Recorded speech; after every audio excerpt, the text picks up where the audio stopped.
Today on Let's Talk Love, I sat down with Vanessa and Xander Marin to talk about their book, Sex Talks, where they share 5 conversations that will transform your love life.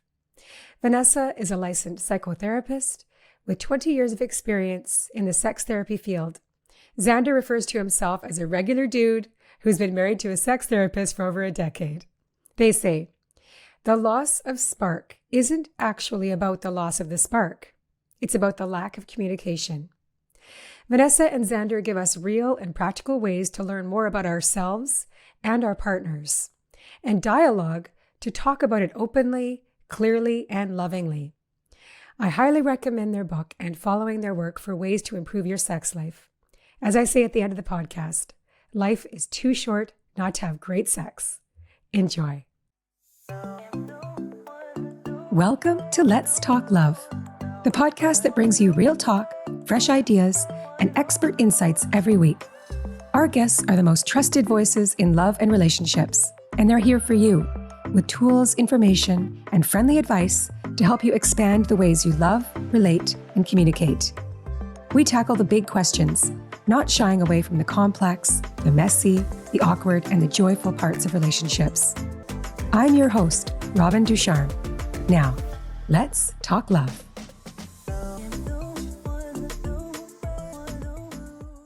Hello, everyone, and welcome to this episode of Let's Talk Love.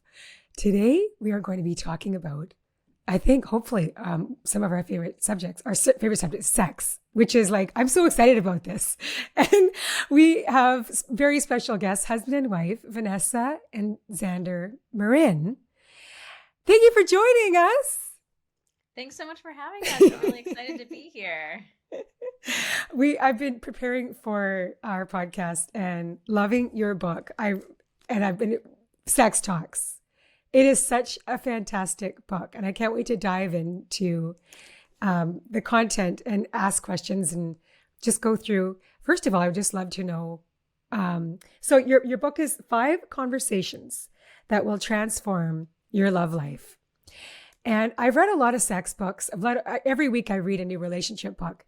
And I have to say, this is one that I'm going to come back to time and time again. And I hope all of our audience reads your book and listens to your book. I love listening to it and reading it because you both have, your stories are really funny and how you interact. And you're like that on your podcast. Your podcast is called Pillow Talks, which is excellent. But I just love listening and also reading it.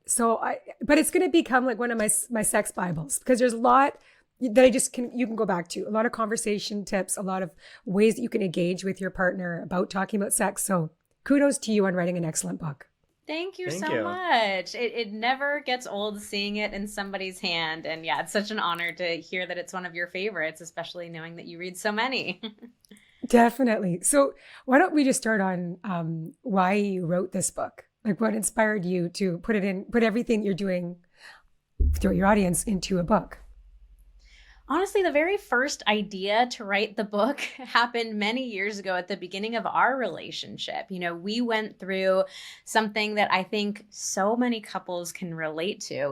When we met each other, it was hot and heavy. The chemistry was great. Everything felt so natural and effortless and easy. And I think we both really took that as a sign that, hey, I found my person. We're compatible. The chemistry is great. Like, this is it. And then we got a year or 2 into the relationship and life started catching up to us. We weren't having sex as often. The sex that we were having was pretty predictable and routine. And both of us started wondering, like, what happened? What happened to all this amazing chemistry that we used to have? And we really struggled at the time to figure out how to talk about what was going on. Like, it was obvious to both of us what was going on, but we really struggled to talk about it. We made a lot of mistakes along the way. And so it wasn't until years later that we had, built up this business. We've created all of these courses and really focused on helping couples keep the spark alive in their long-term relationships. And I knew that I wanted to write a book. And I kept going back to those early experiences of our relationship and our own struggles. And once we created this business together, Xander and I, we were talking about sex every single day together. Like it was for our business. But of course we were talking about it a lot, in our own relationship. And I really started realizing like, the more that we talk about sex, the better our sex life is getting. Yep. So it was kind of this being able to experience both sides of it, like the pains of not communicating and the joys of having so much communication, that we realized like, I think this is the thing we want to write about. And we really just wanted to write the book that we wish someone had given us. Right. Back, when we were a couple years into our relationship, when we were really struggling. So that was kind of like, we were kind of picturing ourselves, as we were writing it, like this is for that couple. And, I think most couples, like probably 99% of couples go through that at some point in time. Definitely. I think what you said is going to resonate. Well, you said a lot, but I think what you said around when we first meet somebody, there's this idea that yes, of course you're like hot and heavy and the chemistry is so great and you're having sex like 2-3 times a day, maybe, possibly. And you don't even think about it. It's effortless. You just want each other. And it's just this like animalistic, like this, it is so biological. That's the other thing we kind of have to remember about this too. In the beginning, it's bringing two people together and it's like, I don't know, we can get into the science of it, but it's natural. It's like something you're not really thinking about. And then as time goes on, that infatuation stage turns into, you're committing to each other and everything kind of changes chemically, hormonally, and you settle into like real life, your real relationship. You start seeing things about your partner and the sex does start to wane. You're no longer like these, I need to be with you like 24/7. But I think that's just an understanding that just even that by itself for couples to remember, like that's totally natural. Mm-hmm. So you actually talk about that in the book. I think that's important for the understanding piece to understand that this is such a common and is probably going to happen in your relationship. Yeah. Yeah, we really wanted to share our own story and kind of take the lead and be vulnerable and share that because I think we don't talk about sex very openly. And so many of us are left feeling like something is wrong with our relationship. And, it's one thing when you're just starting to date somebody and like having brunch with girlfriends and talking about like, oh, the chemistry was so amazing, it was so great. But you get into the relationship and it becomes so much harder, like even with your closest friends to talk about like, I don't remember the last time my partner's initiated, or that secret move that he thinks he has. I actually secretly hate it and I've hated it the whole time. Like it just feels so much more complicated. So we wanted to share our story and really take away the shame from it and help people realize like it is more normal for the chemistry in your relationship to wane than it is to just feel that passion like for the entire time you're in your relationship. Yeah. And what you say is the loss of spark isn't actually about the loss of spark. It's about the lack of communication. Yeah. So that's what your book is really bringing home is that you really need to talk about sex. And it's such an important, you talk about everything else in your relationship, as you say, right? And you talk about your jobs, you talk about what restaurant, what you can eat for dinner, whatever you're talking about everything else in your relationship. But so many of us in our partnerships are missing the key piece is talking about sex. And talking about sex is the other thing, what you reminded me of when I was reading this. Talking about sex is such an intimate act. Mm-hmm. It brings intimacy into your relationship. As you said, you guys talk about it every day because you work together and this is your job. But the more you do talk about it, it brings more intimacy into your relationship. So getting beyond and giving people the tools to do that. Absolutely. Yeah, I mean, I think the idea to talk about sex, that's nothing new. Like we've all heard that advice a million times. But the problem is that we don't know how to talk about it. Right. So when you read that article online and at the end of the article, it says, talk about it with your partner. It ends there. Yeah, right. We're left wondering like, okay, I know I'm supposed to, but how do I talk about it? What do I say? When do I say it? How do I phrase it? What if I'm worried my partner's going to get upset or their feelings are going to be hurt? So we wanted to take this concept and really get into the nitty-gritty specifics. That's what we love to do. We hate generic advice. So we wanted to come up with these 5 conversations that we think every couple can benefit from having, and walk you through exactly what to say, when to say it, how to say it, so that you can have these incredible conversations that, like you're saying, like bring so much intimacy into your relationship. Like, we didn't want to write this clinical book of, okay, now you have to talk about this and now you have to talk about that. Like, this is sex we're talking about. It should be fun. It should be passionate and playful and pleasurable and all those things. So we want the conversations about it to feel fun too. Yeah. So before we get into the conversations, the first part of the book is really, you're really looking at trying to understand yourself and your partner's, what you call sex manual, right? So can you talk to us about because there's two different types of sex drives. That's the other thing that, I'm learning more about this, and we're educating our community on it. But I just think we need more. We need to understand more how our bodies actually operate, because it's not just, in the beginning, I think what we're talking about is when we got hot and heavy, you're all chemistry. It's like, there's a lot of spontaneous sex going on. It's like, you just want it all the time. Right. But when you're settled in and it's like time has passed, actually our own body's sex drives can be quite different, like between partners. So can you go through that with us? Yeah, so like you were saying, the first section of the book is all about understanding yourself better. And I think that's really important for people, especially for us women. So many of us feel like we don't really know who we are sexually. It's like, well, what do I like and what do I want? Your partner asks you, like, what do you want in the moment? And you just go blank. Like, I don't know. What are the options? Right. So we really wanted to help people explore and understand more about their own sexuality before we go into these conversations with our partners. So one of the things that we talk about is what you just brought up, the two sex drive types. So most of us don't know that these two types exist, and most people feel like desire is just supposed to be spontaneous. That's how you see it on TV. That's how you see it in the movies. That's often how we experience it at the beginning of relationships. Like, that's how we always talk about it with our friends. Like, oh, I just wanted it so bad. You did that, and then it was like we were just rolling around in bed. It just comes out of nowhere. But there is a different sex drive type, which is called responsive. So these two types boil down to where we feel desire first. So we can feel desire mentally, like the idea of sex sounds good. And we can feel desire and arousal physically, like our bodies start to get excited and ready to have sex. So spontaneous sex drive is when mentally the desire comes up mentally first, and then the physical arousal follows. So that's when you get that idea out of nowhere that, hey, sex sounds fun. I want to go find my partner right now. Responsive desire is the exact opposite. You feel it in your body first, and then your head catches up and thinks like, oh, sex sounds like a good idea.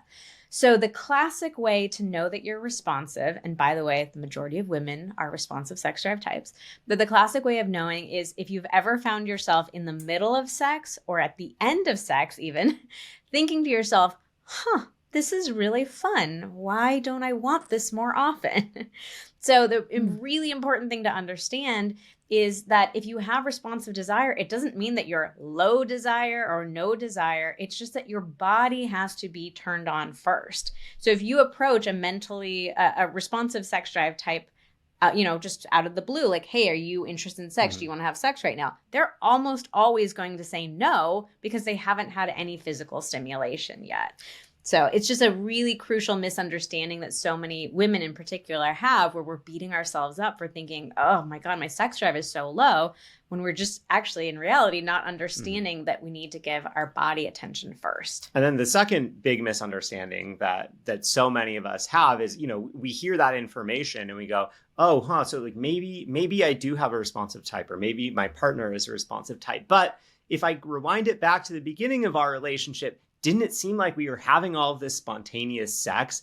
And we like to kind of challenge that and say, was it really that spontaneous at the beginning? Because the reality is, most people in the beginning of a relationship, when they start dating, as soon as you start having sex, like every time you're planning a date, you are essentially planting the seed that you are going to have sex. And so you are thinking about having sex, like possibly many days in advance of that date. As you're coming into that date, you're getting excited, you're getting all pumped up, getting dressed, putting on, doing, trying to look your best or whatever it is. And like, so even if you are a responsive type, like you are getting yourself ready over the course of many hours to have sex.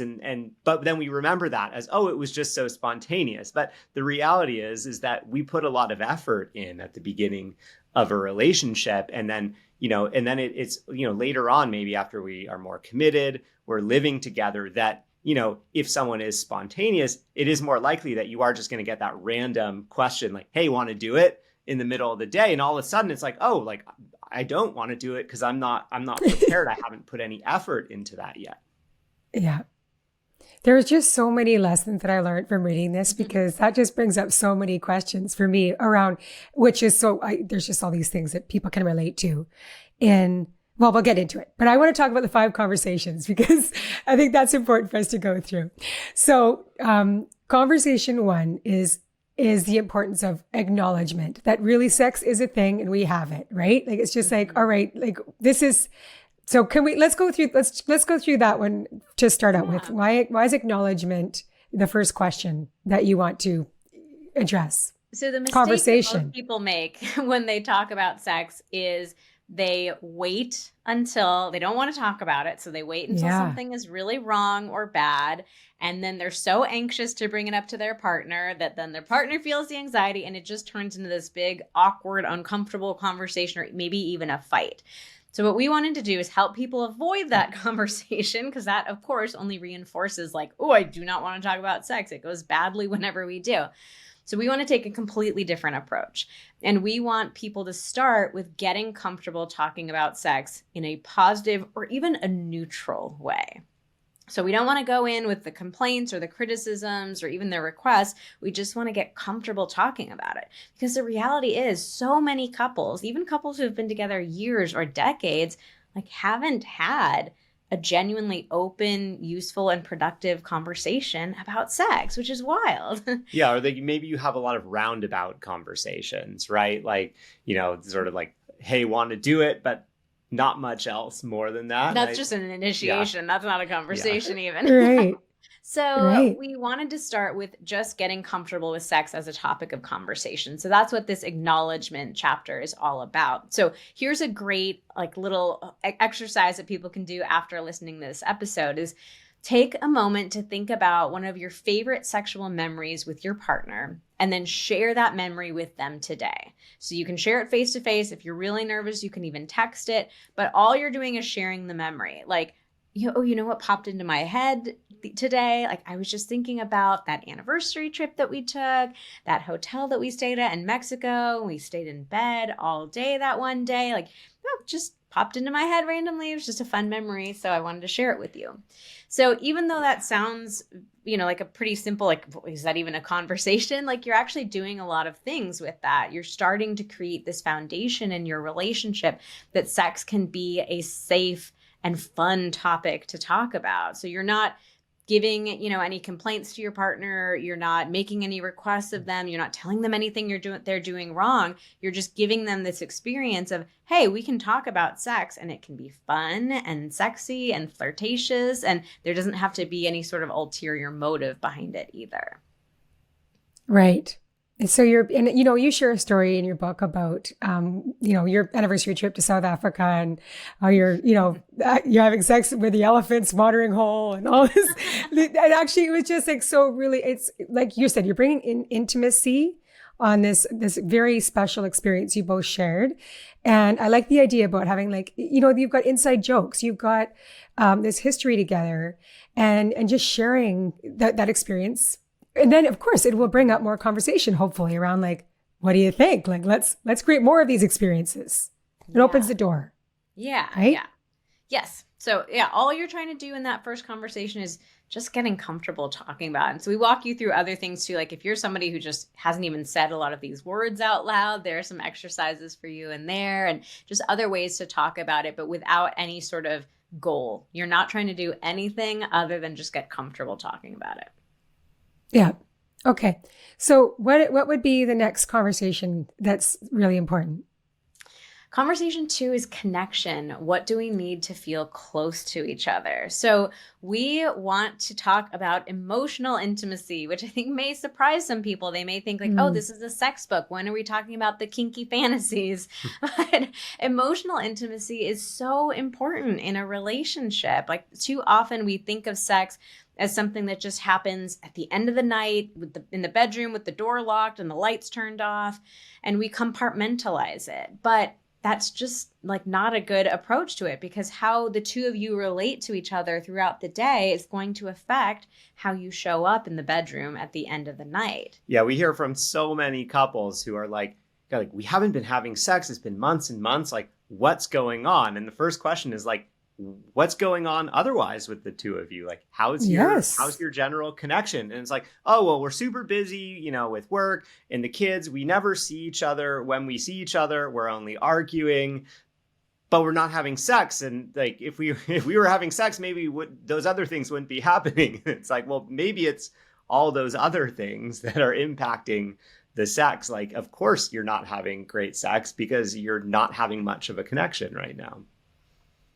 You talk about this in some of your podcasts as well, around there's different ways that we want to connect, right? It's like one person needs to have sex in order to connect, and the other person feels connection through sex. Sorry. You need an emotional connection in order to have sex. And the other person is like, well, in order for me to feel connected to you, I have to have sex. Did I say that in the right way? I think that is pretty common with couples. The interplay between physical and emotional intimacy. Like usually in a relationship, you're going to each want something different first. Like, well, I want to feel close to you first. Well, I want to have sex with you first because that's how I feel close to you. And so it can feel like a real source of tension for a lot of couples. Like, well, how are we supposed to, oh, I want my thing to come first. Well, I want my thing to come first. Yes. And I think that is just, and this is how maybe a lot of couples end up in like a standstill. Where, okay, they're having this like major dry spell. There's a different, there's a lot of things that could bring on a dry spell. But this was, you share this. Okay. I just want to put out there that I just love the fact that in all your work, you're always sharing, this is why you work so well together. It's like you're sharing your clinical experience, Vanessa, and, being a psychologist and sex therapist, and Xander, you're married, I'm this regular guy that just will share my experiences. And now, of course, you're becoming an expert yourself, just working in this field. But I just love the juxtaposition and also the fact that you share your real stories. And you do share about how you went through a dry spell like we all do in our partnerships. But Vanessa, you were like, I just wanted him to be like, come on, let's do initiate. And you're like, and then you're getting over time getting really kind of pissed off, right? Like, okay. Yeah. And then you're like, you're kind of angry. And I've been in this place, right? A lot of us have. And then Xander, you're feeling the same way. You're like, well, I don't really want to have sex with some angry person. and I want her to initiate too. So it's just this, like, you're at this place, but what happened in the end, right? When you tell the story is that you talked about it, which is what you need to do.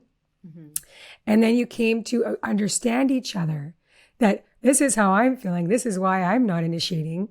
And then can you just talk about that personal example and how you actually did come together? In this example, we're actually the opposite of what the typical gender role that we see is. So typically, we see women are the ones who want to feel emotionally connected before having sex, and men feel emotional connection by having sex. But we're the opposite. Yeah. So I'm somebody who, one of the ways that I feel close to Xander is when we are having sex, and he wants to feel close to me before having sex. So one of the big misunderstandings that we had, a bunch of them. So first of all, we both want both things. So we were getting stuck in this standstill, well, I want my thing first, and forgetting that we both want emotional intimacy and we want physical intimacy. And we didn't realize that we were each trying to get both of those things in different ways. So it took us having this conversation and Xander laying it out that way and saying it's hard for me when we've had a period of disconnection, jumping to the sex doesn't feel good for me. I feel like I'm having sex, a disconnected sex, and it doesn't feel intimate. Right. And I realized in that moment, like, oh, we're approaching this in such different ways. Because for me, I'm like, we're feeling disconnected. So I want to jump into the sex so we can like jumpstart feeling reconnected with each other again. Oh, yeah. And sorry. And yeah, what we ultimately, came to realize was that it's ultimately so much, it's most important to make sure that there's a baseline level of emotional connection there, because at the end of the day, you want that sex to feel safe to both partners. And so I think that, a lot of people get in their heads about, okay, how can we compromise about that? Or how can we give each partner a little bit of one or the other? But we actually talk a lot in the connection conversation about how to maintain a baseline level of connection and really understand each other around connection, so that, you're not getting into the situation of feeling like only one person gets to win. Yeah, that was a realization that I had to come to as a therapist. And it was very difficult for me. I share this in the book. Like, I want my thing to come first. I wanted to come up with some reason of like, no, I think sex really is the cure for creating more emotional intimacy for everybody.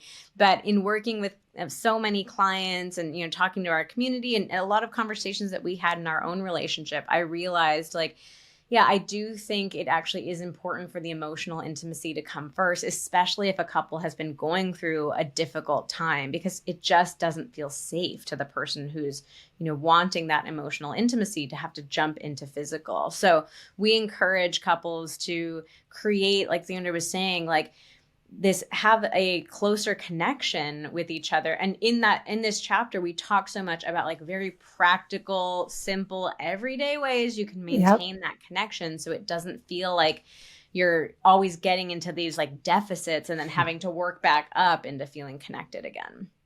Right. And I love how your book has, like you said, a lot of tangible, practical conversations, questions, ways that you can come together. So you've got a list of questions that you said something about learning your partner's user manual, and how you want to learn how you want to receive love and how your partner receives love. Yeah. So, and it is love languages, but it's more specific. So you've got really, like, I love the questions. You're saying, like, one question would be, what are 3 to 5 specific things that can help you feel connected to me? Like, what are 3 to 5 favorite ways you like to receive love? And I can think of ways, for instance, like with my husband, it was like, I wanted to laugh and just have more fun. That's how I feel connected to you. We need to do more of that. Right. Yeah. And he might be surprised to learn that, but it's like, that's the top of my, that's how I really, really feel the most connected to you. And for him, it might be, well, I just want to sit and just talk and hold hands. Okay. Right. But unless you talk about these things, and then do them, you don't know. Yeah. Right. And it's just so important to get specific. I think one of the big problems that we have in relationships is we throw out these general things like, well, I just want to feel closer to you, or I just want you to care more. Yeah. And it's like, but what does that mean? Like for me, like what makes me feel close to Xander is so different from what makes him feel close to me, which is going to be so different from what makes you feel close to your husband. So we have to like get down into the specifics for ourselves to like understand ourselves better and to share that with our partner too.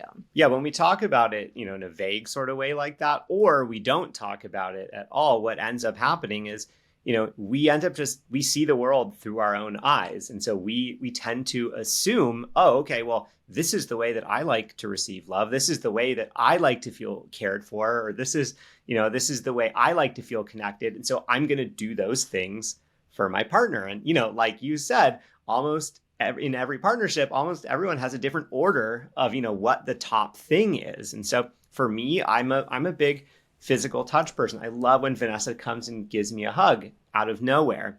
And so, I used to do that all the time to her. And it was like, it doesn't seem like this lands very well. Like, is she not? It's not reciprocated. But is she not that into me? Like, what's the deal? Right. And then, it took many, many years till I realized that Vanessa's number one thing is compliments. She loves receiving compliments. And, I learned what some very specific compliments are that really light her up. And if I throw one of those in, at a random time in the middle of the day, like she just gets this big goofy grin on her face, like the same way I feel when she gives me a hug out of nowhere. So now that we understand that, we know in any given moment, like what the best way is to supercharge that connection, even if we're feeling a bit disconnected. Oh, it's powerful stuff. Like these are not complicated things, but it's important for you to understand. It's just that just goes back to understanding your partner and yourself so that you can you create such a stronger bond. So, and I really like the exercise, which this was a new one for me, the 30 and 60. Mm-hmm. I've heard the long kiss, but the 30-second. So can you talk about the 30-60? Yeah, these are two research-backed ways to get connected to your partner quickly. So there has actually been research showing that a 30-second hug and a 6-second kiss can create 36. Really deep and lasting feelings of connection, closeness, and intimacy. They just skyrocket up our oxytocin levels. And I love both of these because who doesn't have 36 seconds in their day? I don't care how busy you are, you can find 36 seconds to create this connection with your partner. And you give examples. Xander, you talk about how Vanessa did this. It was just like, this go back to the acknowledgement. It's like acknowledgement of each other. So it's like when you're seeing each other for the first time in the morning, getting up at different times, it's like looking at your partner in the eyes and being like, good morning. How are you? How was your sleep?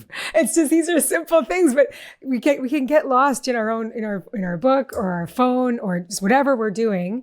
It's just, these are very important things.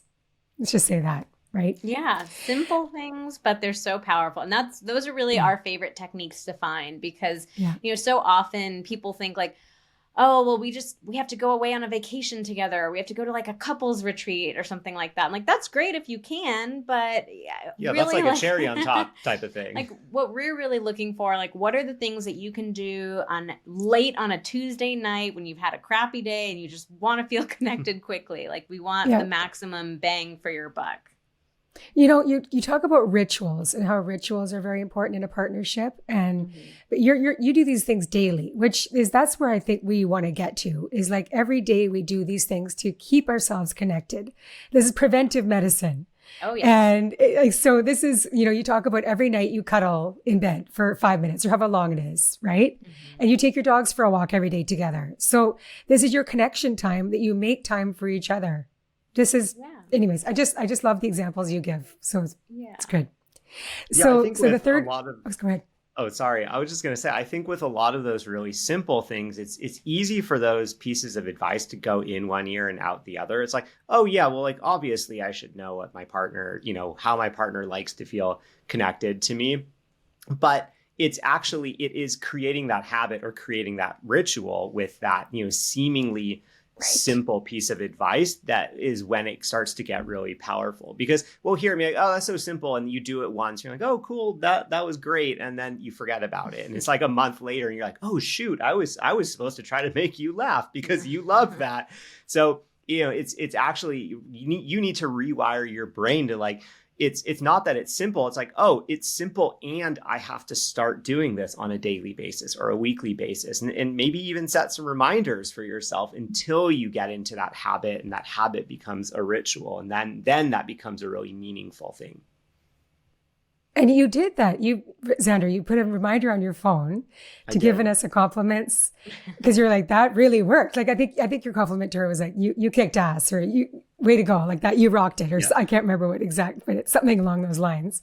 And she really responded in such a beautiful way. And you're like, oh, wow, I gotta do more of that, right? So you put it in your phone and set reminders. And then and we have to, as human beings, we have to like, new habits take a while to form. So you said after a while, okay, I no longer need the reminders. It was set into my, like it turned into a habit, and it's a beautiful habit. So perfect. Good on you. Yeah. So conversation 3 is, what do we each need to get turned on? This is about desire. Mm-hmm. So this is learning more about what actual, so can you go into the meat of that conversation? Yeah, so this is talking about what do you each need to feel excited about intimacy. So we talk about, once you've in part one discovered what your sex drive type is, sharing that with your partner in this conversation. We also talk about a model that we developed called the initiation styles, helping you and your partner each understand like what are the specific ways that you like sex to be initiated? How do you like to be invited to be intimate with your partner? So this is all about like getting excited to connect with each other and experience that intimacy. And there's so many, because like you talked about before, like it's a very often people will just be like, you want to do it? Like, let's have sex, right? And like, that's like one way to initiate, but I think that's probably the most common way to initiate in a long-term partnership, just like saying, and sometimes just like what, do what? That you actually made a good point about that in the book. Like you go into that in depth about like, what exactly do you want to do? Like, is it just a quickie or do you, I'm exhausted after work and I don't really want to get into a really long, drawn out romantic sex session right now. But if you're asking me for a nice like cuddle and a quickie, maybe I'll say yes. But so it's being more specific. That was a good... Initiation is such like it's an area that so many couples get into trouble with because we feel like we're not supposed to have to directly initiate. Like whenever you see sex on the movies and TV, like it just happens. Nobody's actually initiating it, right? So we don't know how to initiate. We feel really vulnerable about initiating. We often don't love the way our partner initiates, but we don't know how to tell them what to do differently. And yeah, like you were saying, like we don't initiate with any sort of specificity. So if you're exhausted one night and your partner's initiating, like it's going to be a big difference for you if they're saying, hey, I want to spend the whole evening together, having romantic drawn out sex versus like, hey, would you be open to a quickie? So it's learning how to get the confidence and the skill to initiate and how to do it in the right way. Because I really believe that so many couples are missing the opportunities for connection simply because they don't have initiation skills. Yes, there was a lot about this topic in your book. I loved it. So what happens, there's also a large section about learning how to say no in a very compassionate way. So it's not just like, not into it, babe. Like, no. So, because if you hear that over and over again, you're going to stop initiating. Of course. Yeah. Yeah. This is another skill that we've never had the chance to develop. And, most of us, it feels so uncomfortable when your partner initiates and you're not in the mood that a lot of us end up being pretty short in our responses. So we might even like kind of tease our partner of like, oh, you're trying to have sex right now? Like after the day we've had, you're crazy. And so it just can be, turn into such a vulnerable experience for your partner. Like it always feels vulnerable to hear a no. Actually the longer you've been with your partner, often the more vulnerable it feels. And so we need to learn how to handle these really well because we want to encourage our partner to keep initiating and we ourselves need to keep initiating. So it's such a crucial skill for couples to learn how to say no to each other. And we really think we can teach you how to do it in a way that actually creates more intimacy rather than feels like it drives you apart. So one of the things that you say, which is so good, is I'm turning down sex for this reason. Like, let's say you give the reason. I'm not turning down you. That is so when personally, most people, if they hear a no, they're going to go to, it's all about me. And especially us as women, we can go to these places of like, I'm not sexy enough. I'm not pretty enough. Like my partner doesn't like my body. They've noticed the weight that I've gained or my mom bod. All that kind of stuff can come up for us. But the reality is that the vast majority of the time, people turn down sex because of the context that's going on, the situation. And so if we can learn to share what's going on with us, with our partner, that's going to feel so much gentler and easier. Now, the key is to share how whatever it is that's going on for you impacts the way that you might show up for intimacy. So I'll walk you through an example here. Like if Xander initiates sex with me and I say, no, I have a headache.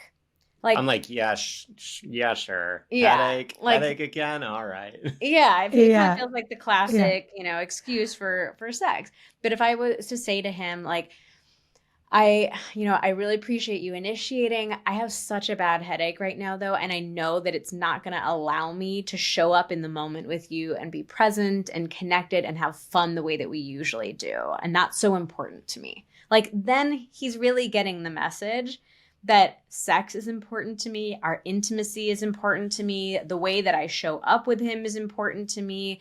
So it feels so much better than just a straight up no, or even then a like, I have a headache. It's like, it really drives home the point. Yeah, because I think, when you hear from people that are, kind of in a tricky spot with initiation, where maybe one partner has been hearing a lot of no's, what that partner will often say is, it feels like sex isn't important to my partner. It feels like I'm not important to my partner. Right. But, if you hear what Vanessa just said, like, she's literally saying in that, sex is really important to me. You are really important to me. And I'm not able to, to show up in a way that, will give you that, show you that importance. So, so let's do it a different time.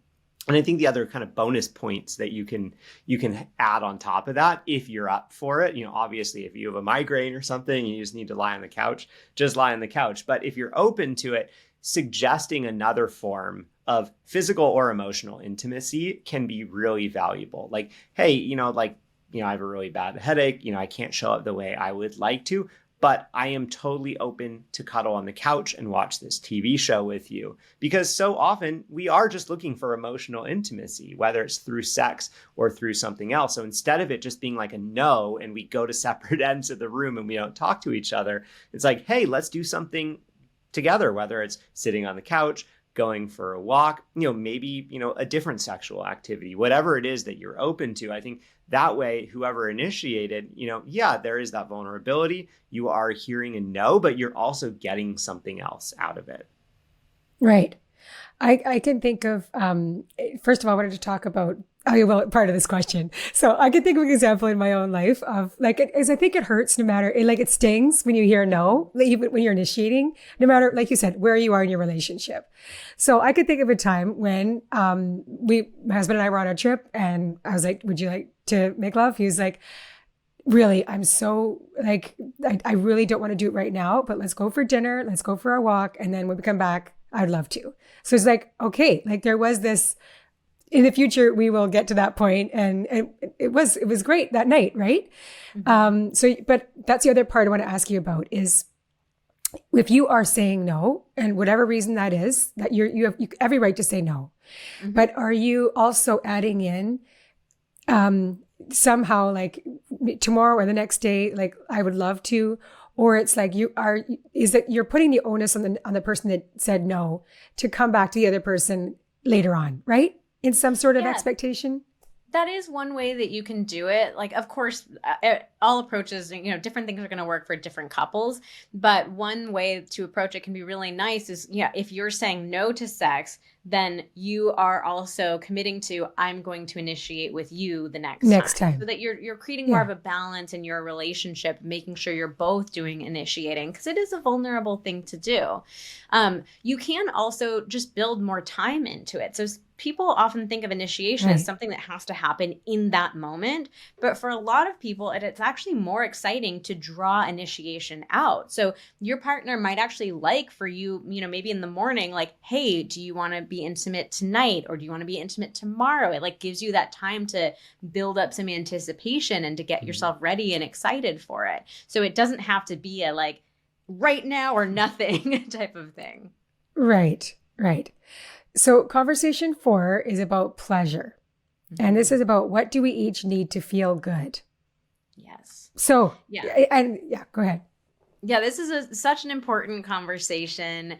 Of course, a huge part of why we have sex is to feel good. And so many of us, especially in long-term relationships, we get into a little bit of trouble in this area, and we have been there ourselves, so we get it. But, it's just so easy for us to slip into these routines where we're having the same old sex over and over again, and it's not feeling particularly pleasurable or enjoyable or exciting anymore. So the last 2 conversations actually are really about bringing more excitement into sex.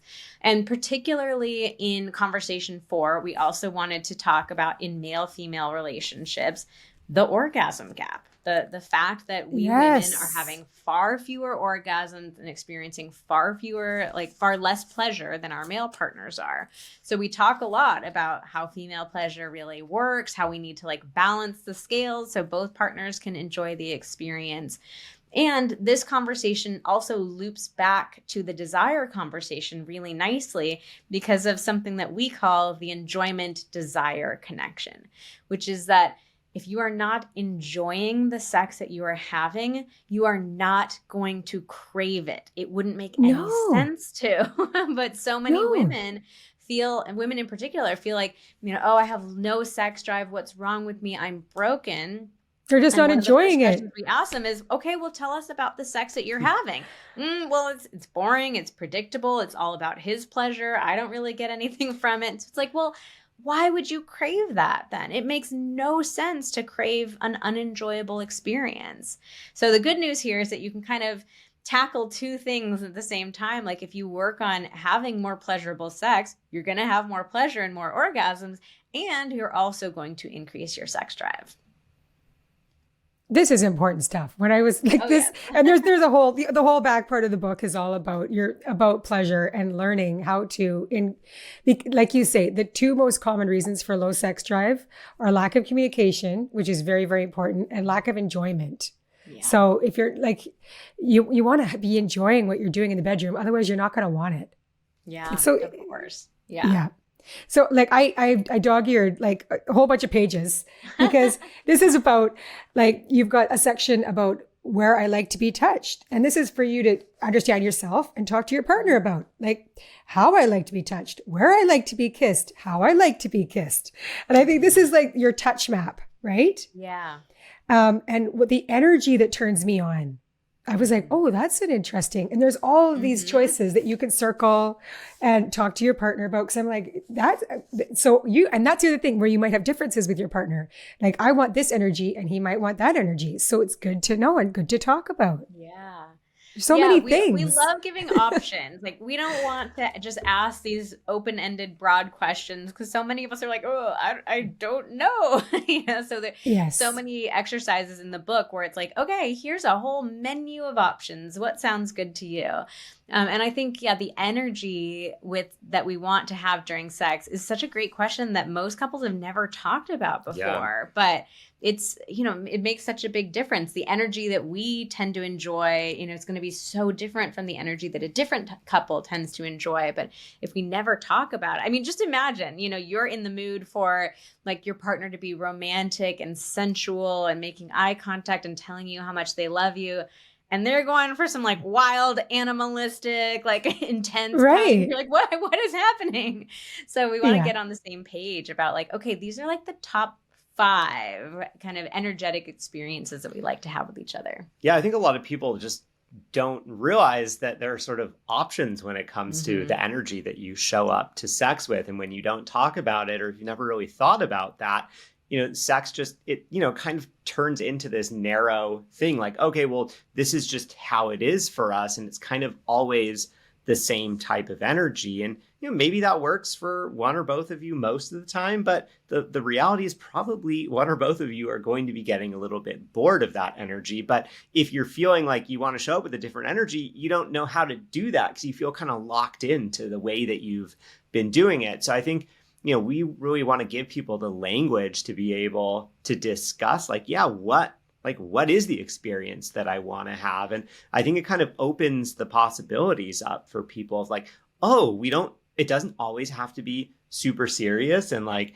just the one or two positions that we usually do. Like, oh, it could be goofy and playful. It could be, it could be energetic and quick, or, it could be all kinds of things. And I think that just, like so many of us think like, oh, well, we have to do really kinky stuff to explore. It's like, you can explore all kinds of different energies and, and like really expand your sex life, without necessarily needing to do all these things that we think of, like to have a really active or exploratory sex life.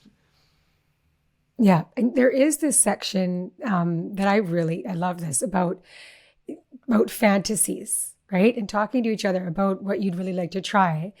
And you did a poll, because you've got hundreds of thousands of community members. And the poll was like, people are like not really resonating with the word fantasy, right? And this was really great because you flipped it into, what are you just curious about? What would you like to try that you've never?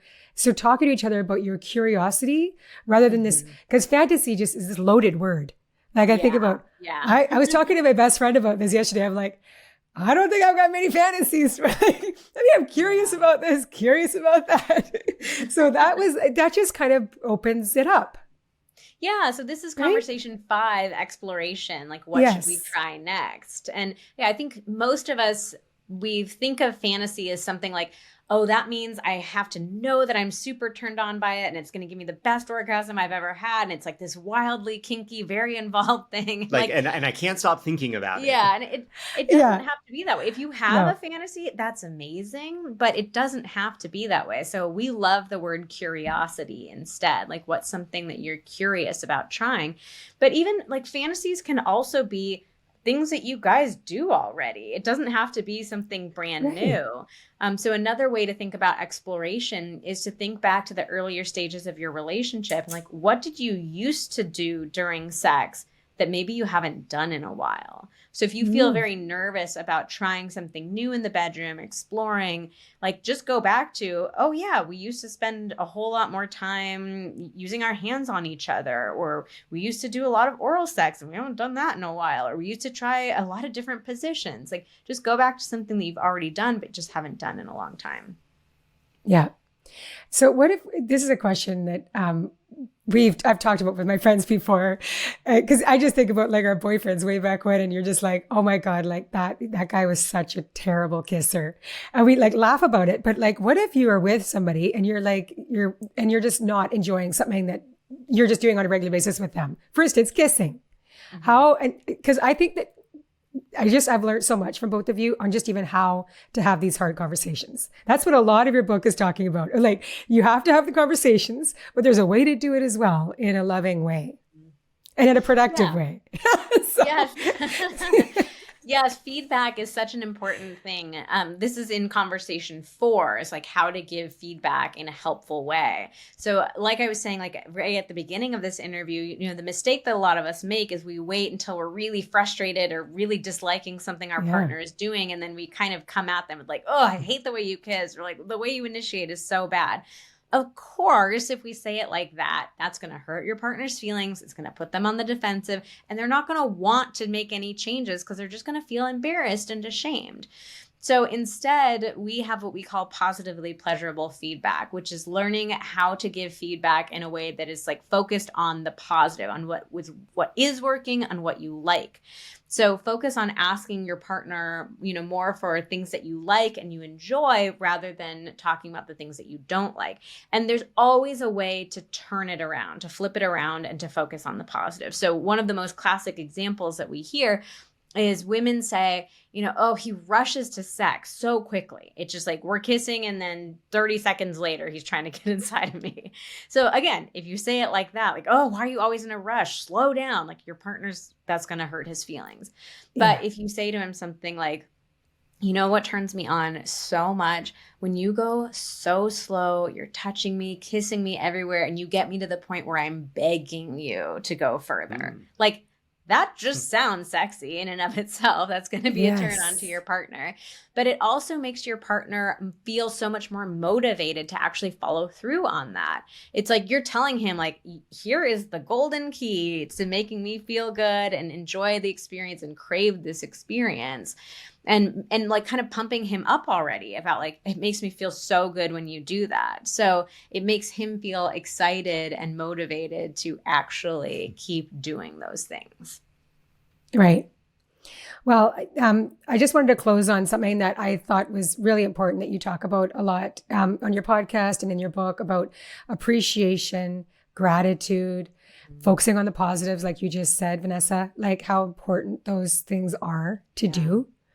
And just your daily gratitude and your daily using compliments and positive reinforcement in your relationship on a regular basis, and how integral how important that is. Yeah, research has actually found that gratitude was the #1 predictor of marital success. So I know most of us have heard of gratitude, and it's easy to be like, yeah, okay, I'm grateful for my partner. You know, it just like feels kind of cheesy, but is the #1 predictor of marital success. That's wild. And gratitude is free. It's easy. It takes just a few seconds. Like, it is the most low-hanging fruit you can possibly imagine. But it's just so powerful. Like, we feel so good when our partner takes a moment to express their appreciation for us, to say like, hey, I saw what you did and I appreciated that. Or like, I see this in you as a human being and I love that. Like, it feels so good. So it's a great thing for couples to get in the habit of doing, like, just express your gratitude for your partner every day. Your relationship will be so much happier and healthier, I promise. Yes. And you give really good ways on like giving compliments, but also learning how to accept compliments. Oh, yes. So that's a whole other topic, but I think it's just podcast episode it's on giving and receiving and just how important it is to go back and forth. But I want to thank you both so much for this conversation. And I hope everybody that listens to this podcast reads your book, because I think it's like like I said, a sex Bible that we can all learn so much from and keep turning to. So thank you. And I'm going to close our conversation with all my podcasts. We close with a blessing, and it's based on the lessons that I learned from you. So may we keep being brave, work daily to stay connected, and keep talking about sex, because we are all capable of having extraordinary sex lives. And I think that we should be dedicated to that. Life's short, we got to have good sex. Oh, yeah. So thank you so much. Thank you so much for having us. Thank you. Please visit realloveready.com to become a member of our community. Submit your relationship questions for our podcast experts at reallovereadypodcast@gmail.com. We read everything you send. Be sure to rate and review this podcast. Your feedback helps us get you the relationship advice and guidance you need. The Real Love Ready podcast is recorded and edited by Maya Anstey. Transcriptions by otter.ai and edited by Maya Anstey. We at Real Love Ready acknowledge and express gratitude for the Coast Salish people, the stewards of the land on which we work and play, and encourage everyone listening to take a moment to acknowledge and express gratitude for those that have stewarded and continue to steward the land that you live on as well.